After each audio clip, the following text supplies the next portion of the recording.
మొన్న doctor Paul Dinakaran గారు అయ్యగారు వచ్చారు. డాక్టర్ పాల్ దినకరన్ అయ్యగారు నంబూరు కల్వరి టెంపుల్ దగ్గరికి వచ్చారు.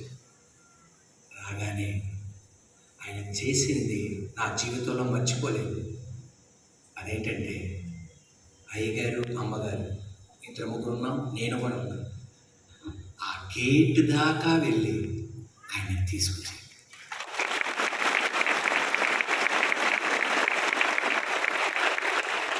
దేవునికి స్తోత్రం చెల్లించాను. ప్రభువా, ఇంత ఉన్నత స్థితికి నువ్వు తీసుకొచ్చిన నీ బిడ్డకిచ్చిన తగ్గింపు నీకు నాకు మనలో ఉండాలి.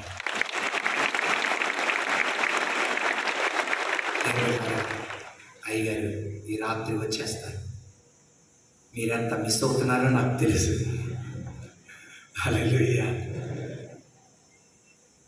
ఆ దైవజనుడు అయ్యగారి కోసం, అమ్మగారి కోసం, సాహస్ ప్రిన్స్ కోసం, సుహాస్ ప్రిన్స్ కోసం ప్రార్థన చేయాలి. నేను అయ్యగారిని అడగల. అయ్యగారి పర్మిషన్ లేకుండా, అమ్మగారి పర్మిషన్ లేకుండా చెప్తున్నాను.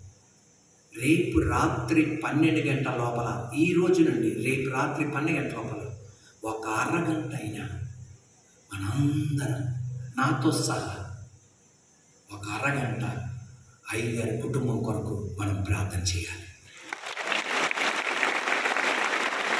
ఎస్ అన్నవాళ్ళు సచేతలో పెట్టారు. ఎప్పుడు లోపల? ఈ రాత్రి 12 కాదు, రేపు రాత్రి 12 లోపల. ఆదివారం 7 ప్రసంగాలు. యేసయ్యకి, నేను చెప్పేదానికి యేసయ్యకే మహిమ సర్వం కలుగును కాక. 7 ప్రసంగాలు ఇవ్వడం, దాంట్లో ఎన్ని ప్రసంగాలు ఇవ్వడం,